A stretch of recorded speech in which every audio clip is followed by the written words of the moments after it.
हाम्रो श्रम बजारबाट भारतीय श्रमिकले कति मूल्य लग्यो? त्यही काउरी रोपेर त्यही के अरे कोदो बोएर होइन लाखौँ आरोप गर्ने किसानहरू त छन्। पुगेकै होइन, यहाँ के भागभण्ड नमिलेर एउटा आत्मनिर्भर बनाउने र राम्रो उत्पादन यहाँबाट बाहिर विदेश निकास गर्न सकियोस् भनेर केही न केही गर्नुपर्छ। पर्यटकीय क्षेत्रमा केही गर्नुपर्छ, उद्योगको क्षेत्रमा, त्यसपछि कृषिको क्षेत्रमा। बिक्री गर्दाखेरि गिरावट त एकदम भएको छ, सबै व्यवसाय त्रसित छन्। अस्तव्यस्त भएका उद्योगिक व्यवसायहरूतिर पुग्न सकेको अवस्था छैन र उद्योगिक व्यवसायहरू आफै जेने तेने आफ्नो गुजारा चलाउन उन्मुख भएको अवस्था छ। ऊर्जा शक्ति पर्याप्त छ, अब हामीले बेच्न सकिने छैन, खेर जानेवाला छ। अहिले पनि त्यहाँ उत्पादन भयो, त्यहाँको कति जापान जान्छ, बङ्गलादेश जान्छ। व्यवसायले धेरै मर्का परिरहेको अवस्था छ र विभिन्न अब अहिले चाहिँ उहाँहरूलाई अहिले हाम्रो सङ्गठन अन्तर्गत उहाँहरूलाई परेको पिरमर्का र व्यवसायमा परेको पिरमर्का हामीले यहाँ त्यो हिसाबले हामीले भने जस्तो चाहिँ फाइदा लिन सकिएन। चर्चा भन्योभन्दा बढी भएको छ। वनको उत्पादन सहजै रूपमा फर्निचरहरूले उत्पादन गर्न सक्ने भएको छैन। घर भाडा तपाईँको कोठाको भन्दा भिनाको भाडा धेरै महँगो छ। एउटा सटरको 28-30 रुपियाँ तिर्नुपर्ने अवस्था छ।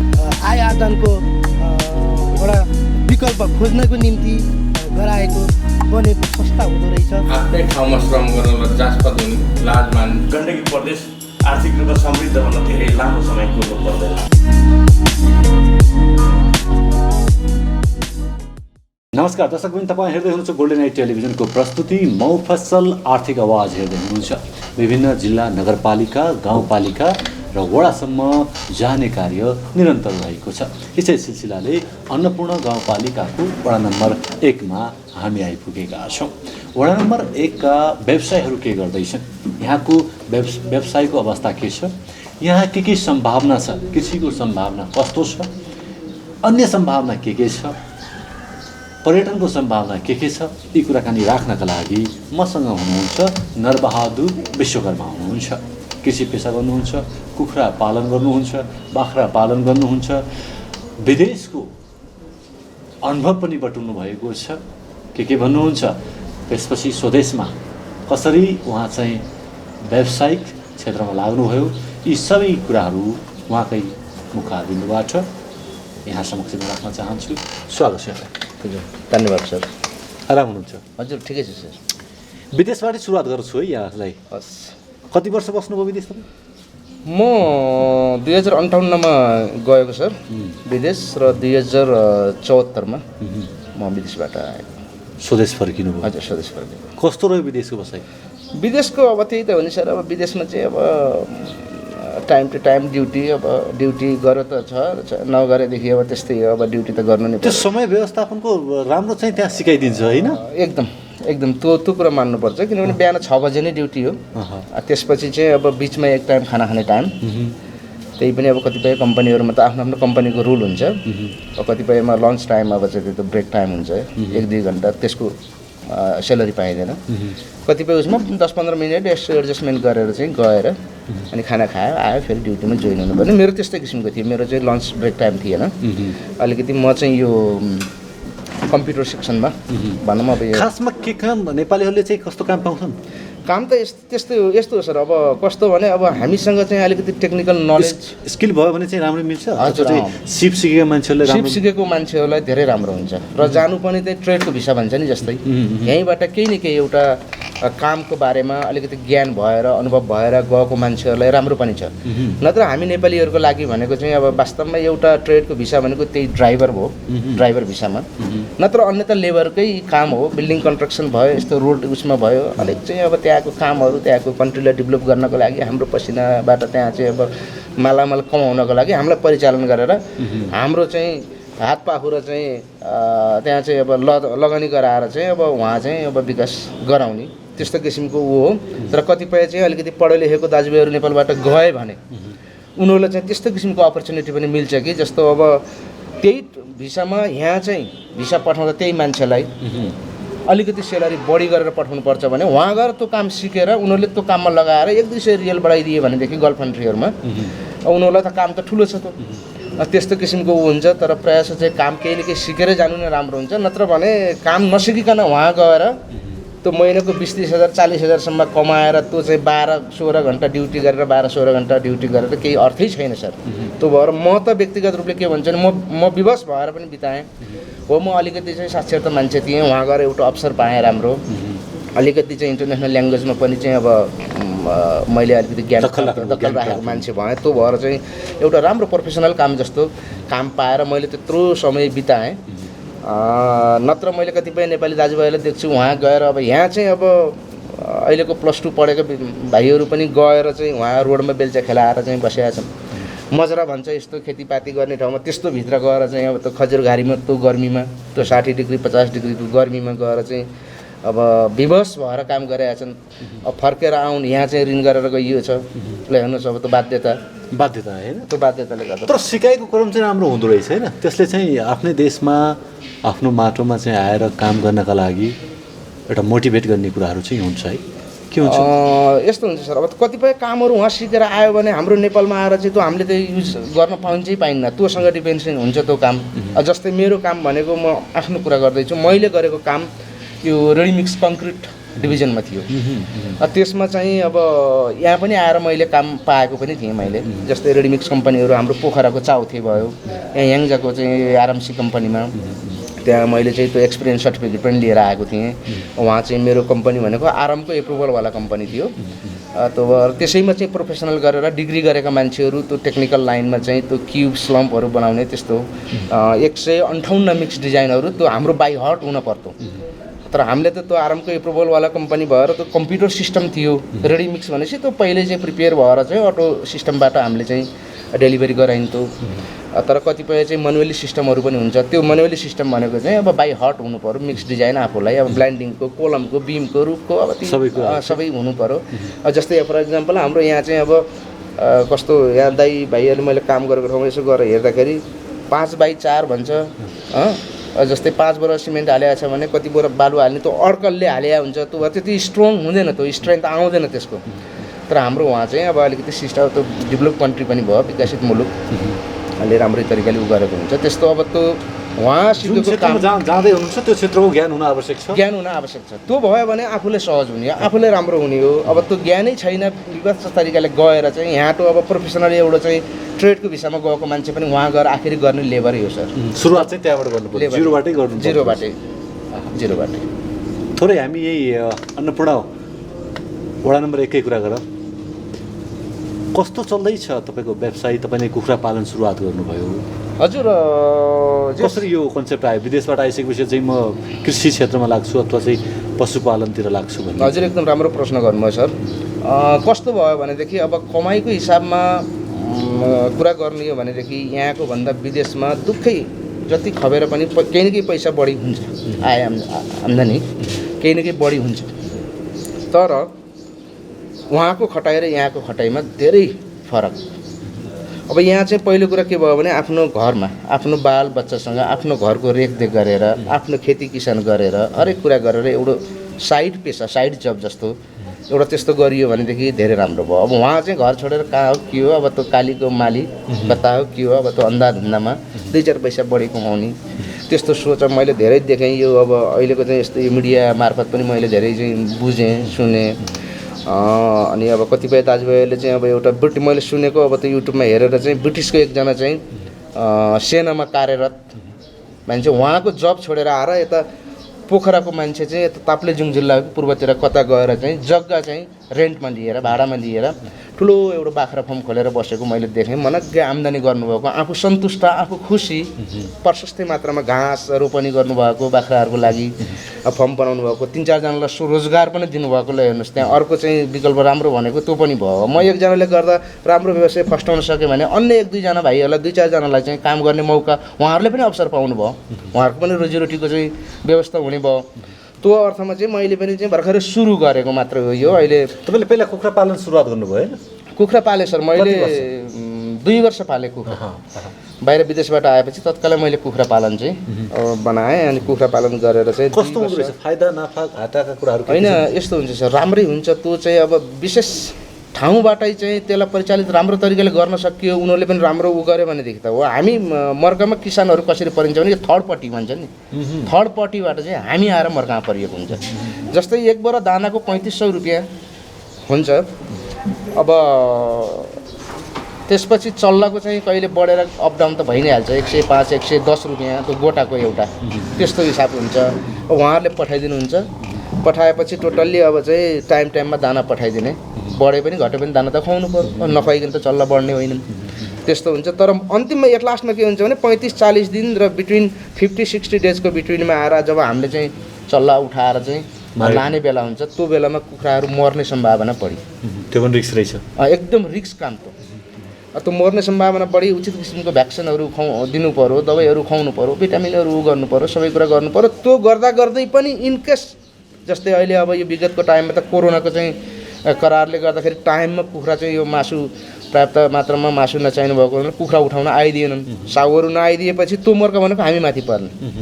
अब त्यो महँगो दाना खुवाएर 10 दिन राखेपछि त गइहाल्यो नि। त्यो अर्थमा त्यसरी गर्दाखेरि अलिकति उचित व्यवस्थापन र बजार व्यवस्थापन नभएको कारणले गर्दा कृषक मर्कामा पर्ने कुखुरा पालनबाट मैले अनुभव गरेको कुरा। नत्र टाइम टु टाइम उठाइदिने भएदेखि चाहिँ होला अलिकति तलमाथि त अब त्यो फाइदा घाटाको कुरो त अलग कुरा, घाटा त कसै पनि हुँदैन। आफूले अब त्यसमा लगानी गरेपछि जस्तै विदेशमा कमाउने पैसा यहाँ कुखुरा पालेर चाहिँ कमाउन सकिन्छ?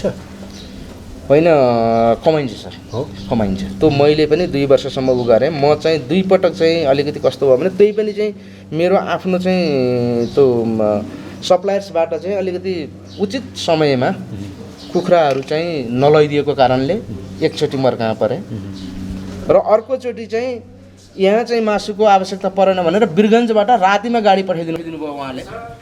मैले यहाँ त कुखुरा पठाउनु पऱ्यो, यो महँगो दाना खुवाएर क्यारेर राख्ने, म त घाटामा पर्ने भयो भनेर मैले प्रेसर दिने। साउले चाहिँ अब जसरी तसरी कुखुरा उठाइदिनु पऱ्यो भन्ने हिसाबले चाहिँ वीरगन्जबाट राति गाडी पठाइदिनु भयो। त्यो गाडी चाहिँ अलिकति त्यसले त्यो जोखाइमा जो वेटको हिसाबले पठाउने हो।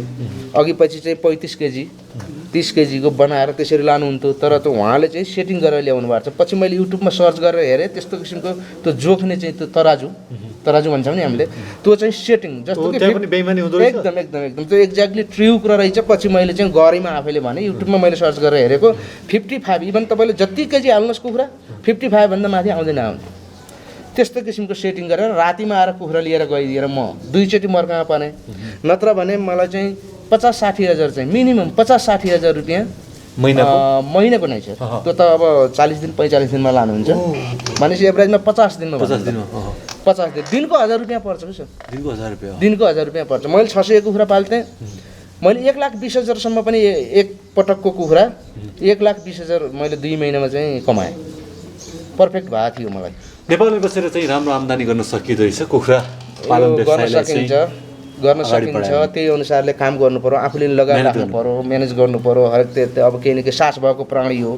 अब तिनीलाई पनि कुन बेला चिसो हुन्छ, कुन बेला चाहिँ पानी खोज्छ, कुन बेला दाना खोज्छ, सबै कुरामा त ध्यान दिन पर्यो। त्यसै लगाएर कुखुरा लगाएर खोरा पालेर मात्र हुने कुरो त होइन। लगानी गरेपछि त्यसमा चाहिँ अलिकति आफूले पनि ध्यान दिएर आफूले पनि मेहनत गरियो भनेदेखि केही न केही प्लस हुन्छ, एकदम राम्रो हुन्छ। त्यो हुन्छ, त्यो मैले अनुभव गरेको कुरा है। अहिले बाख्रा पालन सुरु गर्दै बाख्रा पालन पनि सन्तुष्ट नै छु सर म, किनभने अब पर्याप्त मात्रामा जग्गा जमिन नभएको एउटा समस्याले गर्दा घाँस मैले पर्याप्त रूपमा अहिलेको आधुनिक किसिमको घाँस बोट बिरुवाहरू डाले घाँसहरू त्यस्तो मसँग छैन र मैले चाहिँ अलिकति परालहरू युज गरेर अनि त्यस्तै अब चोक्करहरू पानीमा मैले बिहान बेलुकै 2 टाइम तातो पानीमा चोक्कर मिलाएर खुवाएको। बाख्रा नि राम्रै छन्, थोरै भएर होला सायद, अब त्यो त हुन त मेरो क्वान्टिटी पनि त्यति अट्ने खोर छैन, ठिकैको चाहिँ उ छ। अब त्यसैबाट चाहिँ बच्चाहरू उत्पादन गर्दै गर्दै जस अहिले मेरो खोरमा रहेको सबै चाहिँ त्यो नाफाको बाख्राहरू रहेको छ। मैले लगानी गरेको बाख्राहरू बेचिसकियो भनौँ त, अहिले भएको चाहिँ त्यो नाफाको छ। कतिबाट सुरुवात गर्नुभएको थियो? त्यो मैले चाहिँ त्यस्तै 4-5वटाबाट चाहिँ सुरु गरेको, अहिले 12-15वटा भएको छ। फेरि बेचियो, त्यस्तै 3-4 महिनामा 1-2टा बोकाहरू पोखराबाटै आउनुहुन्छ, कन्ट्याक्ट छ साथीहरूको, अनि उहाँहरू आउनुहुन्छ लानुहुन्छ। जस ठिकै छ, राम्रै छ। अब बाख्रा पालनबाट चाहिँ कस्तो हुन्छ? आम्दानी राम्रो हुन्छ सर। बाख्रा पालन अब राम्रो हुन्छ, तर मैले भनिहालेँ कति लाग्छ 6 महिना एउटा खसी? त्यो त अब भनौँ 1 वर्षको एराउन्ड 1 वर्षको अन्तराल त हुनुपर्छ नि सर। त्यो त रोटेट हुनु पऱ्यो। अब त्यसबाट उत्पादन गरेर अनि त्यसलाई हुर्काएर अनि बेचेर बल्ल चाहिँ त अनि पैसा चलखेल गराउने अब ऊ हो नि त। त्यो भएर एउटा सानो पाठो ल्याएर अब त्यसलाई हुर्काएर अब त्यो चाहिँ बियाउने भएपछि अनि न्यूनतम 1 वर्षको 1 वर्षमा बाख्राको आम्दानी चलाउने नै 1 वर्ष मैले अनुभव गरेको कुरा। अहिले त भएर हाम्रो गाउँमा पनि चाहिँ यहाँ वडाको गाउँपालिकाको पहलबाट चाहिँ हाम्रो वडा अध्यक्षज्यूको पहलबाट चाहिँ हाम्रो गाउँमा 3-4वटा फर्महरू छ बाख्राहरू। प्रायः जसो फर्महरू पनि फेरि विदेशमै गएर आएका भाइहरूले गर्नुभएको छ क्या। र अस्ति पनि भर्खर चाहिँ हाम्रो वडाको तर्फबाट चाहिँ उहाँहरूले एउटा सर्टिफिकेट पनि प्रदान गर्नुभयो वडा अध्यक्षको माताहतमा। राम्रो कृषक भनेर व्यवसायमा लागेको राम्रो भाइहरू यताउति भनेर चाहिँ प्रत्येक सबैले चाहिँ सर्टिफिकेट पनि प्रदान पाउनुभयो उहाँहरूले।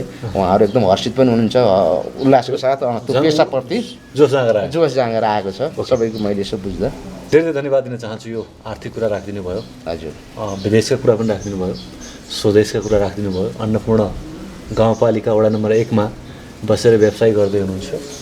व्यवसायले सफलता चुमोस्, शुभकामना व्यक्त गर्न चाहन्छु।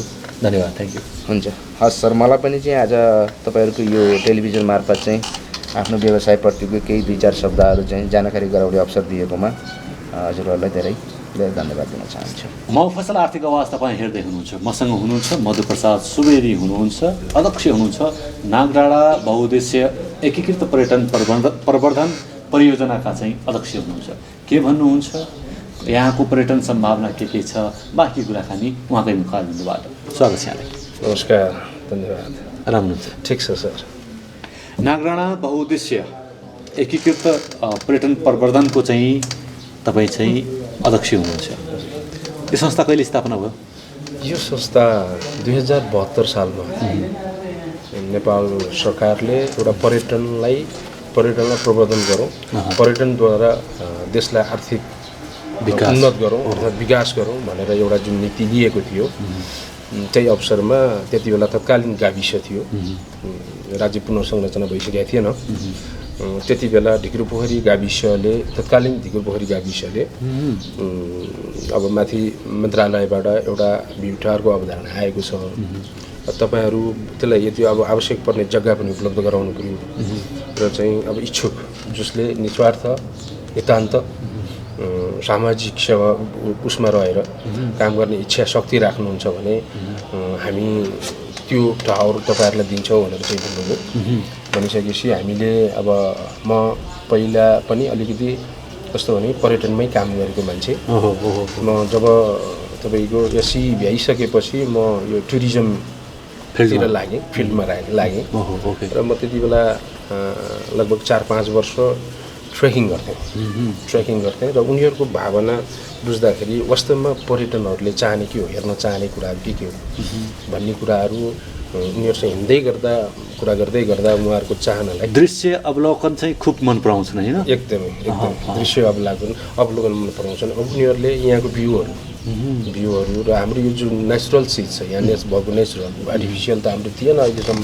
अहिले पछाडि चाहिँ हामी त्यतातिर लम्किन थाल्यौँ। जो विगतमा भएकोलाई बचाउनु पर्ने हो तर चाहिँ त्यो चाहिँ भएकोलाई चाहिँ उ गर्ने होइन, मास्ने नयाँ निर्माण गर्नेतिर लाग्यो। ओके। र त्यसरी अगाडि बढ्दै गर्दा उहाँहरूले भन्नुभयो हुन्छ हामीसँग अब यो जग्गा हामीसँग लगभग 13 रोपनी जग्गा छ यहाँ। अब त्यो 13 रोपनी जग्गा त्यतिकै वेस्टेज थियो।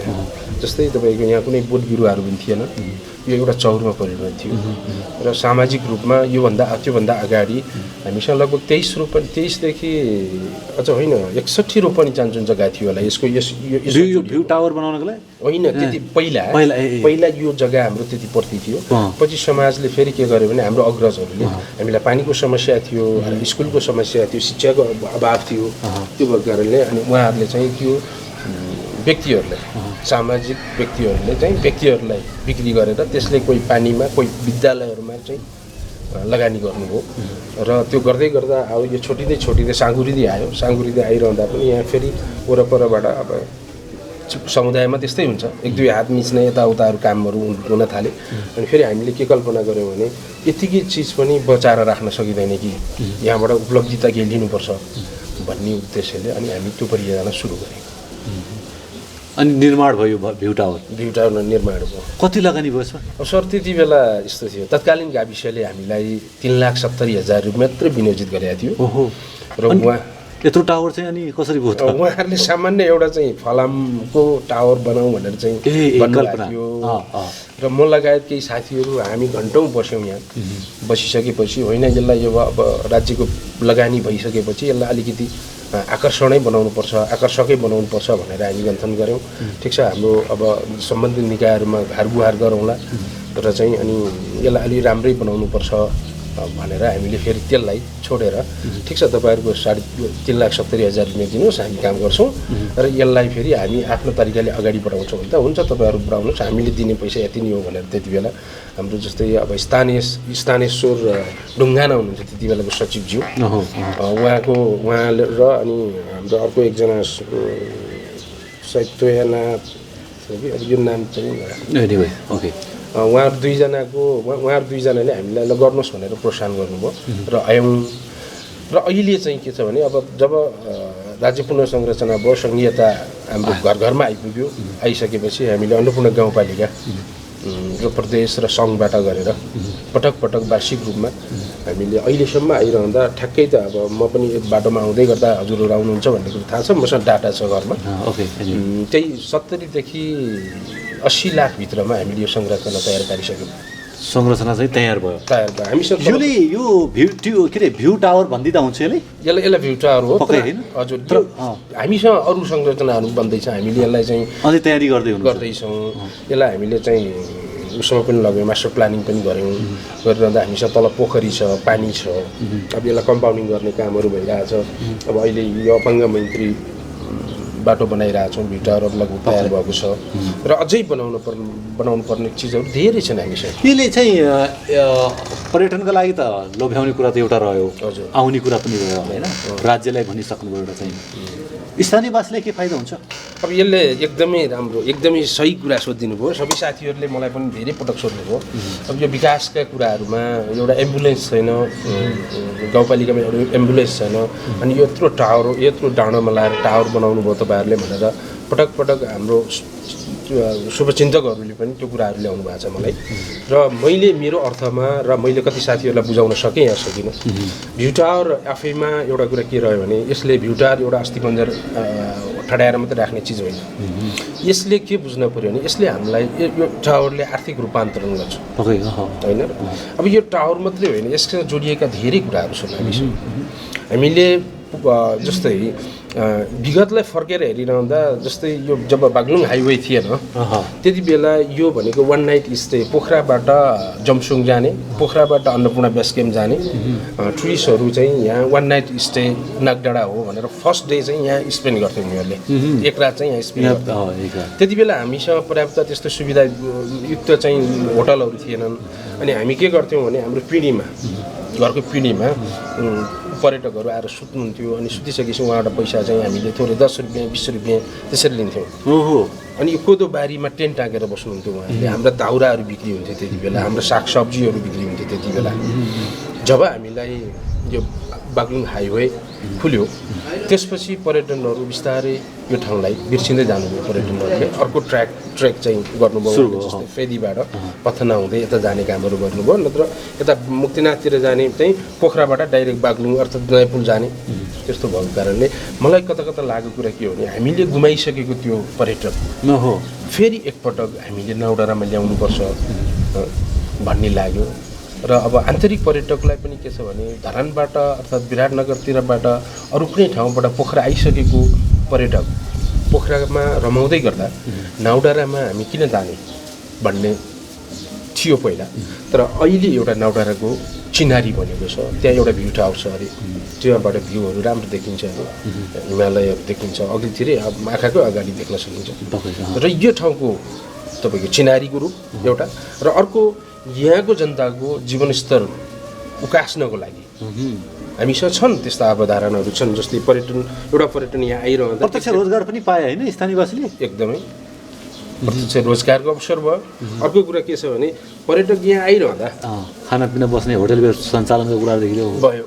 हामीसँग तलपट्टि बजार छ त्यहाँ बस्छन्। अब उहाँहरूलाई हामीले के गरिन्छ भने फेरि हामीले यसलाई सँगसँगै एउटा होमस्टेको अवधारणा पनि जाँदैछौँ।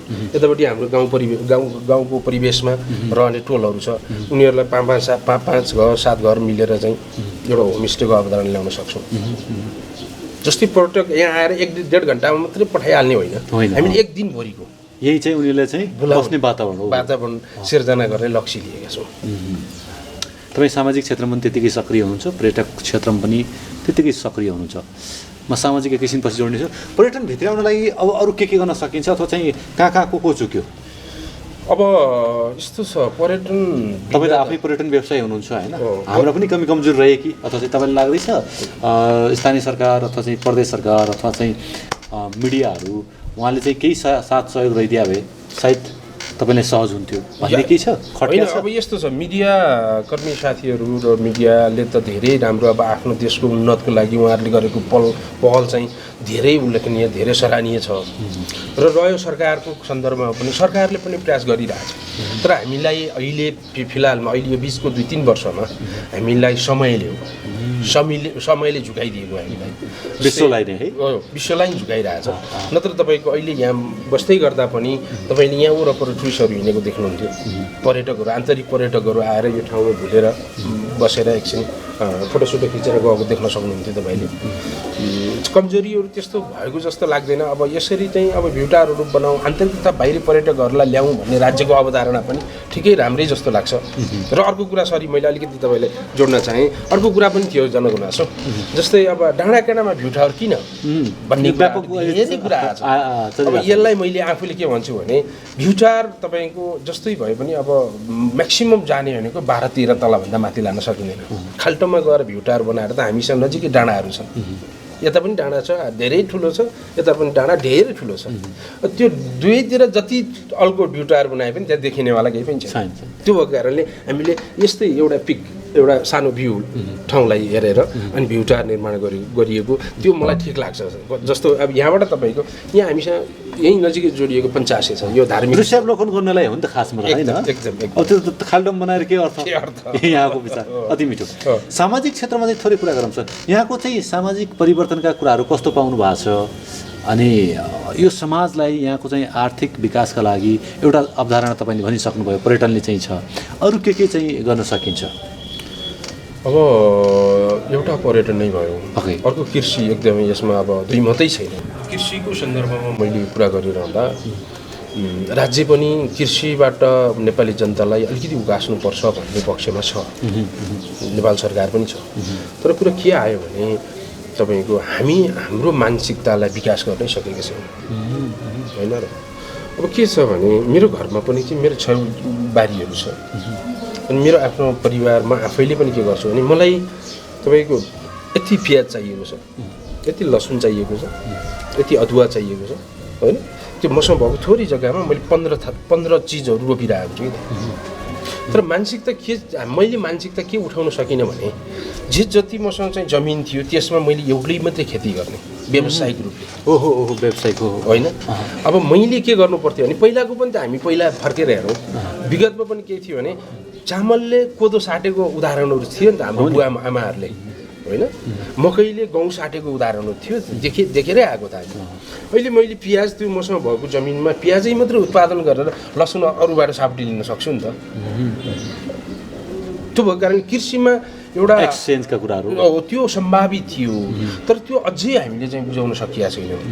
जो जिम्मेवारी हुनुहुन्छ उहाँहरूले अर्थात् हामी आफैले पनि अलिकति केही थाहा भएको मान्छेहरूले नि उहाँहरूलाई प्रत्यक्ष गरे यो कुरा हो। तपाईँको 1 रुपैयाँ जग्गामा लसुन मात्रै उत्पादन गर्ने लसुनको बजारमा कति छ होइन। त्यो एक किसिमको त्यो कुरा हामीले बुझाउन सकिएको छैन कृषकहरूलाई। र अर्को कुरा के छ भने राज्य चुक्यो भन्ने सन्दर्भमा कहाँनिर हजुरसँग सम्मति भयो भने हामी 1 वर्षसम्म लगाएर काम गरिरहेको हुन्छौँ खेतमा। तर त्यहाँबाट उत्पादन भएको 1 किलो टमाटर लिएर बेच्न जाँदाखेरि बजार व्यवस्थापन छैन। बिचमा हामीले बिचौलियालाई लर बेच्न पर्ने हुन्छ। हामी 1 वर्षसम्म काम गर्छौँ, हामीले 20 रुपियाँ पाउँछौँ, तर त्यो बिचौलियाले त्यहाँ 60 रुपियाँमा बेच्छ बिचमा ग्राहकलाई।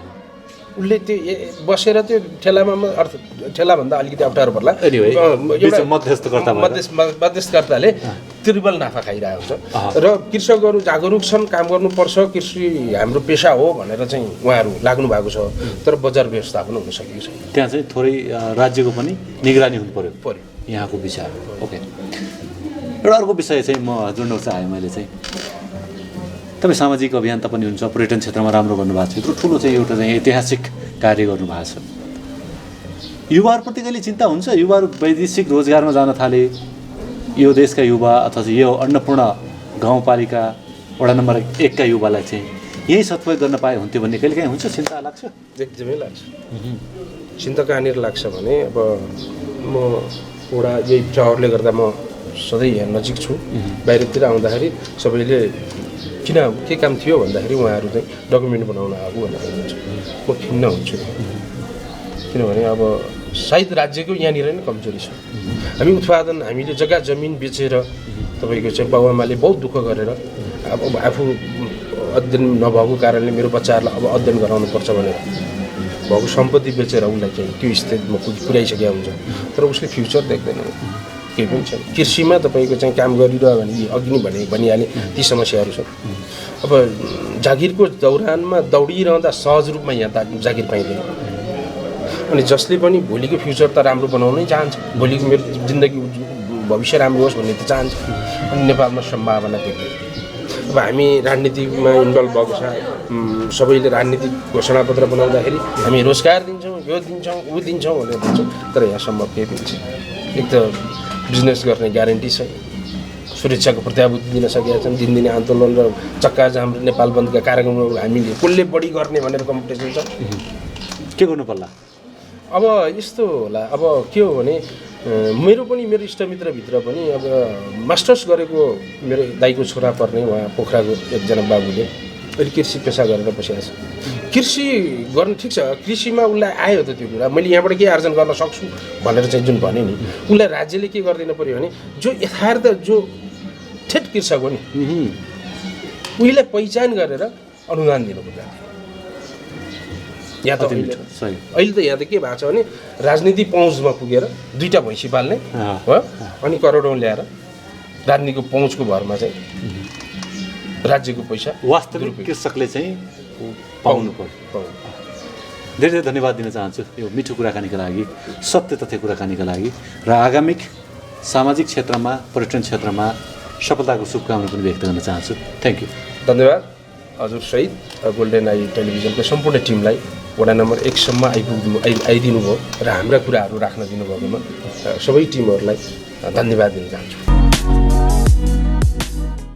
आरोग्यधाम होमियोपैथिक हस्पिटलमा निको भएका रोग र समस्याहरू, एक हर नचल्ने, मुख बाङ्गो हुने, बोल्न नसक्ने, बात, हाड जोड्ने, नसाका रोगहरू, युरिक एसिड, हड्डी खिएको, नसा च्यापिएको, ढाड दुख्ने, पायल्स, दिशा गर्न गाह्रो हुने, दिशा गर्दा रगत आउने, मासु पलाएको, फिसर, फिस्टुला, पिनास तथा नाकको एलर्जी, रुगा लागिरहने, दम बढ्ने, हाच्छू आउने, दम रोग, खोकी लागिरहने, कपाल झर्न तुरुन्तै रोक्ने, उमार्ने, लामो बनाउने, छालाका हरेक समस्याहरू, डन्डीफोर, चिलाउने, कालो पोतो आदि, महिनावारी गडबडी तथा स्त्री रोगहरू, टन्सिल, हात खुट्टामा आउने मुसा, पेटका नयाँ तथा पुरानो रोगहरू, ग्यास्ट्रिक, अल्सर, कब्जियत, भोग नलाग्ने, पेट पोल्ने, फुल्ने, अमिलो पानी आउने, मृगौलामा पत्थरी पर्ने जस्ता समस्याहरू आदि, उच्च रक्तचाप, सुगर र थाइरोइड जस्ता समस्या भएमा तुरन्तै सम्पर्क गर्नुहोला। सम्पर्क आरोग्यधाम होमियोपैथिक हस्पिटल प्राली तथा आरोग्य होमियो फार्मेसी, पोखरा 10 इन्द्रचोक, पोखरा रङ्गशाला नजिकै 24 घण्टा सेवा भइरहने जानकारी गराउँदछौँ। के तपाईँ दाँत र मुख सम्बन्धी सम्पूर्ण सेवाहरू उपलब्ध भएको ठाउँको खोजीमा हुनुहुन्छ? त्यसो भए हामीलाई सम्झनुहोस्। माछापुच्छ्रे डेन्टल क्लिनिक विगत 2 दशकदेखि दाँतका बिरामीहरूको सेवामा समर्पित यस माछापुच्छ्रे डेन्टल क्लिनिक तपाईहरूकै अनुरोधमा अबदेखि शनिबार पनि विशेष छुटका साथ उपचार भइरहेको जानकारी गराउँदछौं। हाम्रा सेवाहरू: दाँत र मुख सम्बन्धी जाँच, दाँत निकाल्ने, दाँत भर्ने, मेसिनबाट दाँत सफा गर्ने, फिक्स दाँत राख्ने, नक्कली दाँत बनाउने, दाँत र गिजाको चिरफार, दाँतमा हिरा राख्ने, दाँतको एक्सरे र दाँत र मुख सम्बन्धी सम्पूर्ण सेवाहरू प्रदान गरिन्छ।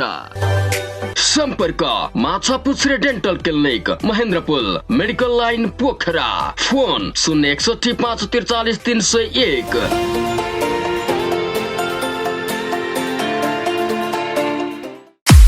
तपाईको प्रत्येक शुभ कार्यको साथी एसआरकेसी बैंक्वेट। कुनै शुभ कार्य जस्तै शुभ विवाह, जन्मोत्सव, अन्नप्राशन, व्रतबन्ध, पिकनिक, आउटडोर इन्डोर तथा अन्य क्याटरिङको लागि हामीलाई सम्झनुहोस्। हामी तपाईको प्रत्येक शुभ कार्यमा तपाईको साथमा रहनेछौँ। हाम्रो प्रत्येक साथ स्तरीय र तपाईले चाहेको स्वादका परिकार सहित हुनेछ। तपाई मात्र हामीलाई सम्झनुहोस्। तपाईको फोनको आधारमा हामी तपाईले भनेको ठाउँमा र चाहेको समयमा सेवाको साथ उपस्थित हुनेछौँ। सम्पर्क एसआरकेसी बैंक्वेट, माटेपानी 12 नम्बर वडा अगाडि। Phone number 061 540 740। Mobile number 98 560 22 604, 98 560 22 605। Proprietor Rajaram KC, Jayaram KC. आफ्नै प्याटी प्यालेस होस् वा अन्य कुनै ठाउँ, तपाईँ सम्झनुहोस् मात्र सेवाको साथ हाजिर हुनेछौँ। एसआरकेसी बैंक्वेट हो हाम्रो नाउँ।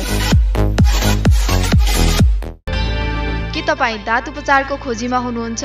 यदि हुनुहुन्छ भने वर्षौंदेखि तपाईहरूको सेवा गर्दै आइरहेको मेश्रम खान्द्रुक डेन्टल केयर सेन्टरलाई सम्झनुहोस्। हामी भरपर्दो विश्वासिलो सेवा दिनेछौँ। हाम्रा सेवाहरू: दाँत र मुख सम्बन्धी जाँच, नयाँ दाँत बनाउने, मेसिनबाट दाँत सफा गर्ने, दाँतको जराको उपचार, सिसा र चाँदी भर्ने, दाँतमा खोल राख्ने, दाँतको रङको सिमेन्ट भर्ने, नमिलेको दाँत बनाउने, दाँतको सौन्दर्य उपचार, दाँतको एक्सरे, दाँत निकाल्ने, दाँत र मुख सम्बन्धी स्वास्थ्य शिक्षा। हाम्रो सम्पर्क ठेगाना Meshram Khandruk dental care centre, K I Singh Pul Bagar 1, Pokhara.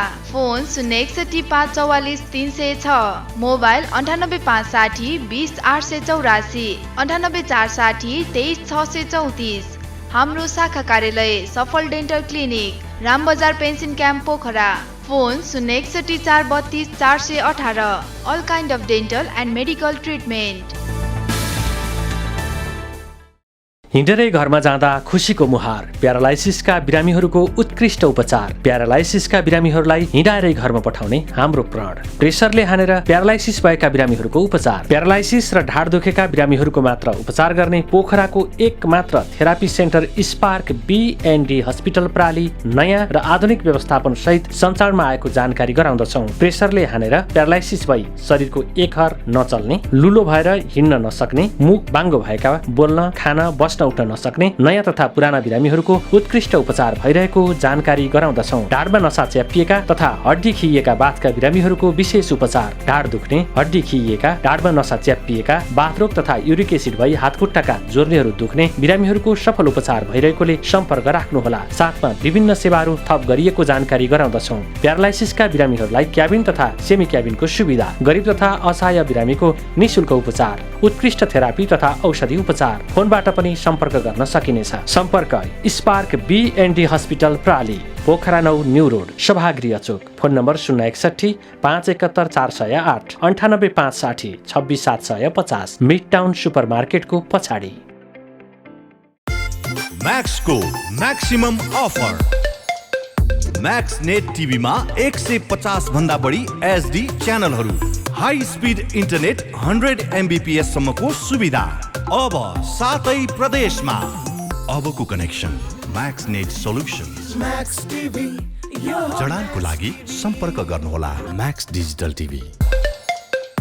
तपाईको mobile, LCD colour TV, rice cooker, iron, emergency light जस्ता इलेक्ट्रोनिक सामान बिग्रिएको छ? यदि छ भने इलेक्ट्रोनिक सामान मर्मत गर्नु परेमा रामसिंह इलेक्ट्रोनिक सेन्टर न्यू रोडलाई सम्झनुहोस्। हाम्रा सेवाहरू हरेक प्रकारका इलेक्ट्रोनिक सामान, TV, fridge, phone, rice cooker, iron, LED, speaker, home theatre, भित्ते घडी, हाते घडी लगायतका सामानहरू सुपथ मूल्यमा बिक्री तथा मर्मत गरिन्छ। पुरानो टिभीबाट नयाँ टिभी पनि साथफुर गरिन्छ। साथै होम सर्भिसको पनि व्यवस्था रहेको छ। सम्पर्क Ramsingh electronic centre, new road, Pokhara, BBC भवनको भुइँतल्ला। मोबाइल 980140 076 72 र 9841 061 25। पोखराको लेकसाइडबाट जाने क्रममा सिडीमा रहेको पर्यटकको लागि एकदमै सर्वसुलभ बस्न खान एकदमै सहज भएको चारकोल प्राइभेट लिमिटेड, जुन चाहिँ सिडीको बाटोको दाहिने साइडबाट अवस्थित रहेको छ। यसको महत्त्वपूर्ण सेवा सुविधाहरू: थकाली खाना, लाइभ बार विकी, 7वटा रुमको व्यवस्था, पार्टी रेस्टुरेन्टको व्यवस्था र विभिन्न लाइभ स्पोर्ट्स बार, प्रोजेक्ट र राम्रो खाना अनि बस्नको सुविधा पनि छ। यहाँ विभिन्न तालको माछाको परिकारले साथै शान्ति स्तूपा, श्री सिद्धेश्वर महादेव र फेवातालको रमणीय दृश्य पनि हेर्न सकिन्छ। एकचोटि हजुरहरू पनि यो होटलमा गएर स्वागत गर्ने अवसर अवश्य दिनुहोला। सम्पर्क होटल चारकोल प्राली, शेरी, पोखरा 18। सम्पर्क नम्बर 98469 042 28 42 006। प्रोपाइटर प्रदीप गुरुङ, सलेस महर्जन, दिजेश वाग्ले। मौफसल आर्थिक आवाज तपाईँ हेर्दै हुनुहुन्छ। मसँग हुनुहुन्छ चित्रराज अधिकारी हुनुहुन्छ।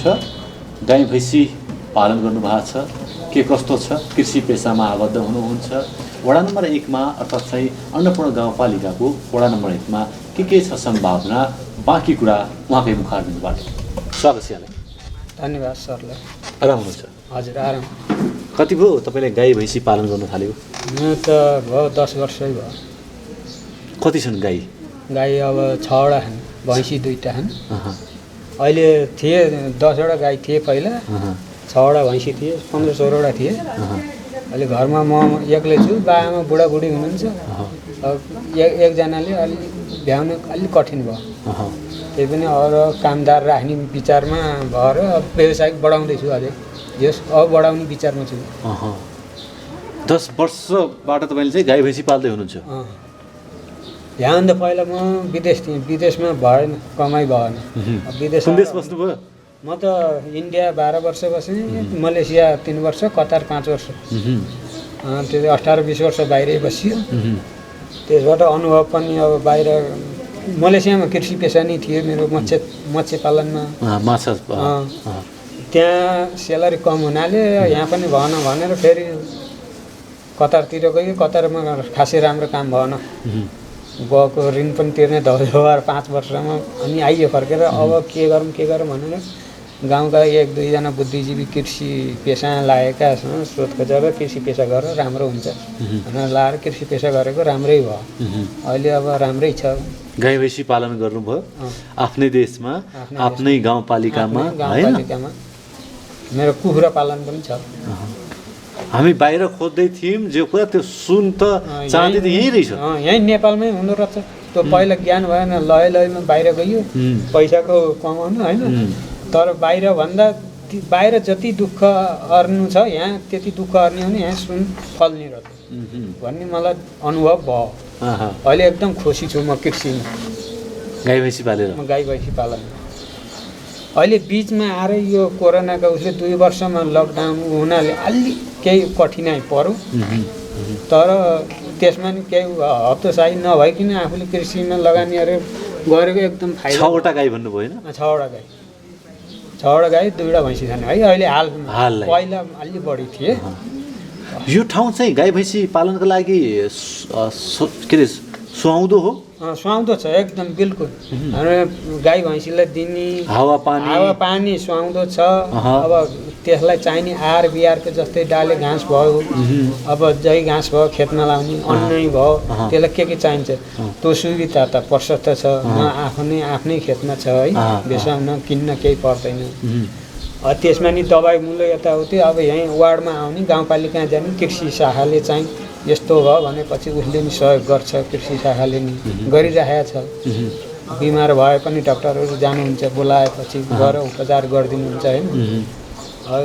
त्यसमा अझै तालिम त 2 दिन 3 दिनको दिएको हो गाउँपालिकाले वार्डले पनि त्यतिले नि अलि पुग्दो रहन्छ पुरा अनुभव ज्ञान पाउनलाई अलि केही बढी समय मिलाइदिने हो भने हामी कृषि व्यवसायमा लागेका युवाहरूलाई अलि सहज हुन्थ्यो अलि गाई पालन र भैँसी पालनमा ध्यान दिनुपर्ने कुराहरू के रहेछन् ध्यान दिनुपर्ने त अब उत्पादनको हिसाबमा त त्यसलाई कसरी उत्पादन तोषण लिने हो त्यसमा लगाउनु पर्यो उत्पादन बढी लिनलाई त जोखिम त छ तर त्यहाँ सोध्नलाई आफूले आफ्नो ज्ञानसिपले भ्याएको त गरिन्छ नत्र त्यो तालिम लिएर कृषि विज्ञसँग तालिम लिएर केही दिन तालिम लिएर गरियो भने अझ अनुभव राम्रो हुन्थ्यो त्यसमा बिमारी हुन्छ कति बिक्री गर्नुहुन्छ गाई भैँसीबाट दुध चाहिँ दैनिक कति लिटर उत्पादन हुन्छ मैले दैनिक त 25 लिटरसम्म बेचेँ दैनिक है दैनिक हो त्यसमा मैले लगभग 15 दिनमा मैले कति 25,000 सम्म बुझेको 15 दिनमा 25,000 सम्म बुझेँ मेरो बालबच्चा केटाटी पढाउन पनि सहज भयो अहिले राम्रै पढ्दैछन् उनीहरू है खुसी छन् अहिले त अब 2टा गाई ब्याउनी छन् अरू अलि पछि ब्याउने क्रममा छन् अहिले दुध अलि थोरै छ है तपाईँलाई म अर्को एउटा प्रश्न सोध्न मन लागेको हजुर तपाईँले भन्नुभयो होइन अब त्यत्रो देश विदेश घुम्नुभयो अन्तिममा आएर आफ्नै देशमा चाहिँ यही सुनचाँदी फल्दो रहेछ यही चाहिँ पेसा गर्दाखेरि राम्रो हुँदैन यही धेरै राम्रो तर हाम्रा युवाहरू विदेश पलाइन्छन् के कारणले किन चाहिँ हामी देख्न सकिरहेको छैनौँ यो आफ्नो यो ज्ञान र सिप नभएर गएका हुन् यहाँ नबुझेर गएको पैसा भन्ने विदेशमा त्यसै पैसा आउँदैन 55 डिग्री घाम खाएर साउदी कतारमा अरब काडिया गएर कमाउनुभन्दा 12 घन्टा वहाँ काम गर्नुभन्दा यहाँ आएर 12 घन्टा गर्ने भने त्यसको डबल त्रिबल यहाँ कमाइ हुन्छ मेरो साथै मलाई अहिले त्यस्तै भइरहेको छ वहाँ 12 घन्टा मैले काम गर्दा जम्मा महिनामा जम्मा 10,000 हुन्थ्यो त्यसमा नि खाना कटाउँथ्यो बच्ने 8,000 हो 8,000 नेपाली घर पठाएर के गर्ने यहाँ दिनमै 1000 कमाइन्छ सजिलैसँग आफ्नै ठाउँमा घर परिवारसँग बसेर अब अझ व्यवसाय दूध तरकारी व्यवसाय गर्ने हो भने त अझ बढी कमाइन्छ यहाँ तर लगानी आफू लाग्नु पर्यो त्यसमा यही हो मेरो काम यहीँ फल्छ खटिनु पर्यो भन्ने हो भने विदेश के अमेरिका नि जानु पर्दैन किन विदेश जाने है किन विदेश जाने यहीँ छ अलि कुराहरू युवाहरूलाई चाहिँ बुझाउन पाए धेरै राम्रो अर्को कृषि पेसालाई हामीले सकारात्मक ढङ्गले हेर्न पाए होइन हाम्रो त मानसिकता के छ भने केही भएन भने कृषि गर्ने हो केही गर्ने त्यस्तो मानसिकता छ अहिले मानसिकता छ कृषिमा उही छ यहाँ काम गर्न लाज शरम हुने अर्को हो भेरी गुड त्यस्तो छ है युवाहरूमा त्यस्तो चेतना भयो क्या त्यो चेतना नभइकन यो राम्रो काम हो यसमै छ भनेर सबै लागि पर्ने हो भने त कृषिले त धेरै राम्रो बनाउँदो रहेछ बाहिर जानै पर्दैन आखिर चल्ने उत्पादनैबाट हो है उत्पादन बिना त सम्भव पनि छैन त्यसको लागि केही कठिनाइहरू बाधा अप्सन त बिच आइरहेको छन् कहिले व्यवसाय बजार भाव हुन्न व्यवसायको कहिले रोग व्याधि हुन्छ कहिले केही होला हैन त्यस्तै कारण हुन्छन् त्यसमा हतोत्साही नभइकन आफू लगानी गरेको म गर्छु एकपटक हुन्छ भनेपछि त एकपटक त अवश्य सफल भइने रहेछ पशुपालनको अहिले चाहिँ बिमा सुविधा पनि आएको छ नि है छ बिमा गरेको छ सबैले गरेका छन् मैले पनि गरेको छु स्थानीय सरकारले गरिदिएको छैन हाम्रो यहाँ अब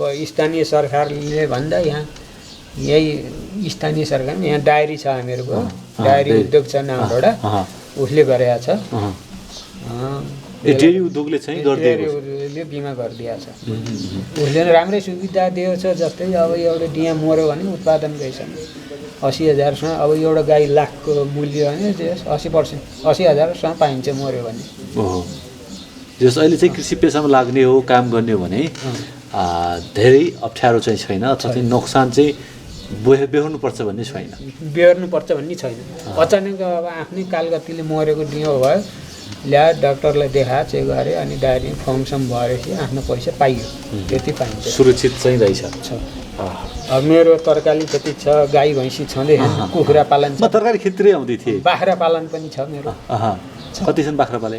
अहिले त 15वटा 15वटा पाल्नु भएको छ। 15वटा 30वटा थिए, मैले 15वटा बेचिदिएँ। बोकाएर माउ गरेर बेचिदिएँ। अनि ठाङ अलि मेरो साङ्ग्रो छ, जमिन त प्रशस्त भए पनि ठाङ अलि साङ्ग्रो भयो। खेतमा लानु बाघ, फेरि बाघले आउँछ। त्यो पनि डरै छ। बिहान बेलुका त जसै आउँछ, बाघले खाने डर भयो। त्यो भएर घरको नजिकै भन्दा अलि बनाउँदाखेरि फर्म अलि साङ्ग्रो भयो। कुखुरा चाहिँ कति पाल्नुभयो? मेरो त 2000 पालेको थिएँ, अहिले त बेचिसकेँ, खोर खाली छ। अब अझै चाहिँ पाल्ने तयारी? पाल्ने तयारी छ, व्यवसाय बढाउँदैछु, कामदार खोज्दैछु 2जना, म एकजनाले भएन। अब मेरो पेसै भनेको जिन्दगी अरे बाँचिन्छ कृषि पेसा व्यवसाय पनि हो। फर्मसम दर्ता गरेर मैले त्यो गरेको छु, राजस्व पनि बुझाइरहेको छु। अनि कृषि ब्याङ्कबाट नि ऋण लिएको थिएँ, त्यो पेसा बढाउनलाई ऋण पनि पाइयो, यहाँनिर तिरिरहेको छु। यता नि मेरो ऊ भइरहेको छ। अब छोरो चाहिँ एकजना क्यानाडा गएको छ, अब इन्जिनियर पढ्नु, राम्रै छ उसको। कान्छो छोरो चाहिँ सिए पढ्दैछन्। कृषि पढेर मैले कमाएरै हो, पेसा गरेर छोरालाई इन्जिनियर, अर्कोलाई चाहिँ सिए पढ्दैछ। म एकदम खुसी छु कृषिमा। बाबु नानीले चाहिँ हामी कृषि पेसामा आउँछौँ भनेका छन् कहिलेकाहीँ, त्यो कुरा सोध्नुहुन्छ कि? मैले सोधेको छु।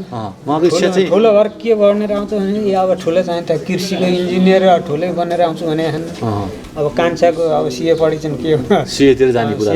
अब उनको घर आउँदाखेरि लगाएर हेर्दाखेरि कृषिमै जस्तो आएपछि बोट बिरुवामा पानी हाल्ने, घाँस काटेर बाख्रालाई हाल्ने, बिमारी भएछ यस्तो के हो कसो हो के हो भन्ने।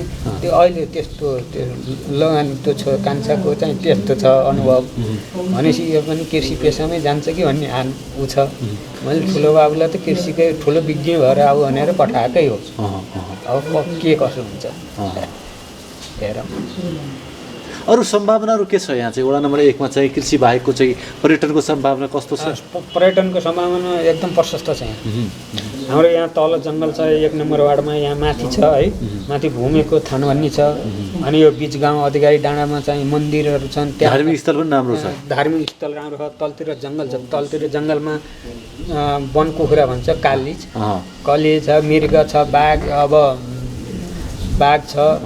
अनि वन कुखुराहरू अरू चराचुरुङ्गी प्रशस्त छन्, बाटामा देख्न पाइन्छ बाघ हिँडेको पनि। बाघ पनि छन् यहाँ 10-12वटै होलान् बाघ है। त्यो राम्रो छ। खोला नाला झरना छन्, चिसो पानी मूलको बुताउने छ तल। किन फस्टाउन सकेको छैन यो? पहिला बाटो थिएन, प्रचार प्रसार पनि छैन यहाँको। अब हजुर जस्तै हाम्रो फेबर टेलिभिजन होइन, गोलेनाई हो, उसले चाहिँ प्रचार प्रसार गर्थ्यो। यहाँ पोखरा अधिकारी डाँडा नाडा हुँदै अधिकारी डाँडा हुँदै काठकियाबाट लेक साइड जाने बाटो त्यसरी प्रचार प्रसार गर्दै पर्यटकको अलि आकर्षित हुन्थ्यो कि भन्ने कुरो हो। हरियाली छ, रमाइलो ठाउँ छ। त्यो भयो भने केही पर्यटन विकास पनि हुन्छ। हस्, धेरै धन्यवाद दिन चाहन्छु यो कुराकानी गरेँ। सरलाई पनि धेरै धेरै धन्यवाद छ, टेलिभिजनका सबैलाई धन्यवाद। मौफसल आर्थिक आवाज तपाईँ हेर्दै हुनुहुन्छ। मसँग हुनुहुन्छ घनश्याम दाहाल हुनुहुन्छ, पशुपालन व्यवसायी हुनुहुन्छ। के भन्नुहुन्छ? स्वागत छ यहाँलाई। हस्, धन्यवाद। आराम हुनुहुन्छ? एकदमै। हजुर 17वटा चाहिँ पाल्नु भएको छ है भैँसी? हजुर। कतिबाट सुरुवात गर्नुभएको थियो? मैले सुरुवात गरेको त 2072 सालबाट हो। 2072 सालको भूकम्प जाने पिरियडमै मेरो स्टार्टिङ कार्यक्रम थियो। त्यति बेला मैले 2टाबाट सुरु गरेँ हो। 72 साल वैशाखको लास्टतिरबाट सुरु गरेँ हो पशु राखेर।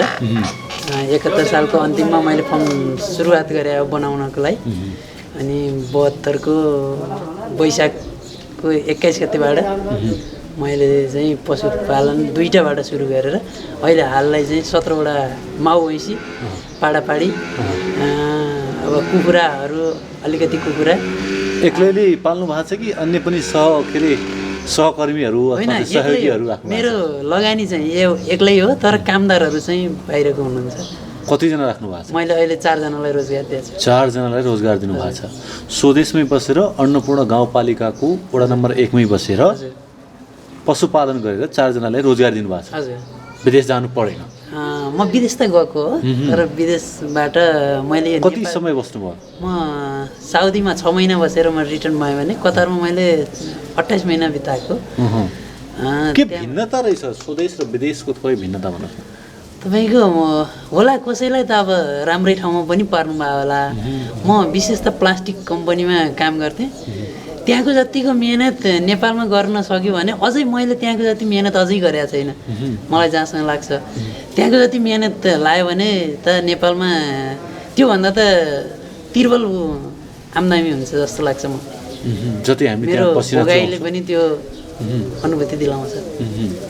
भैँसी पालन गर्दाखेरि अब थोरै भैँसी पालन हो हजुर अथवा चाहिँ पशुपालन गर्दाखेरि के कुरामा ध्यान दिनु पर्दो रहेछ?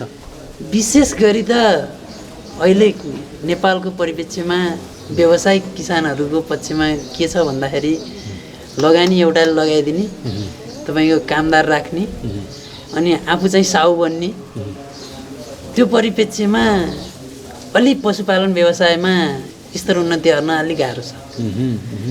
सर्वप्रथम जो व्यवसायले लगानी लाग्छ त्यसले थोरैमा पनि 6 घन्टा चाहिँ आफ्नो फर्मको स्थलगत उपस्थिति भएर राम्रो रेखदेख गरेर गर्न सक्यो भने त्यो व्यवसाय अवश्य पनि त्यो सफलता हात पार्छ जस्तो मलाई लाग्छ।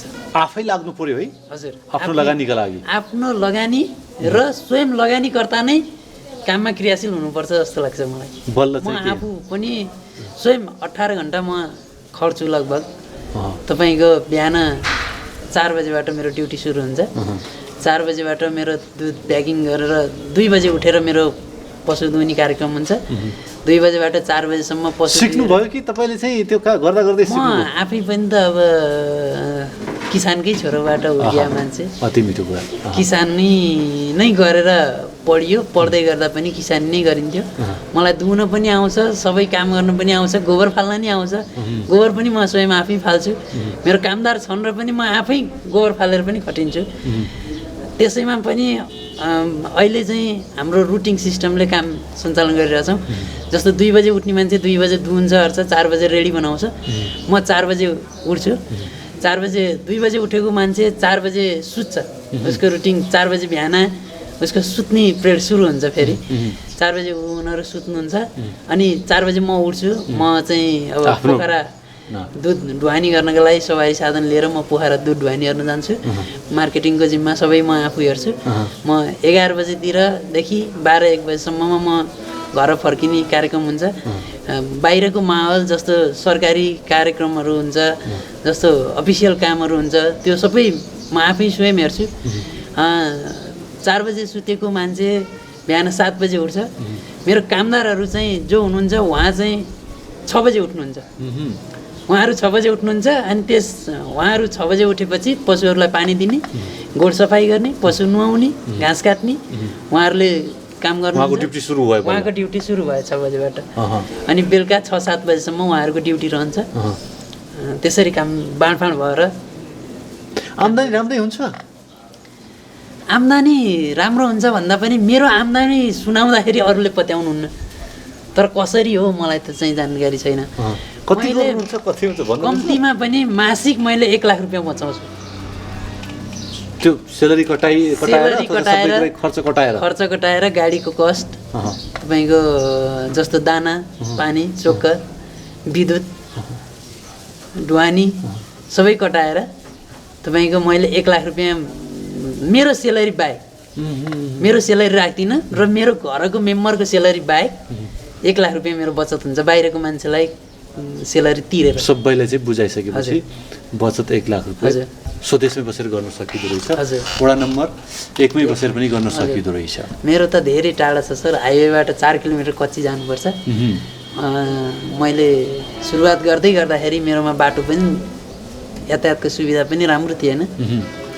धेरै सङ्घर्षले म माथि उठाएको किसान हो र धेरै अनुदान पाउनु भएको छ? मैले पाएको छु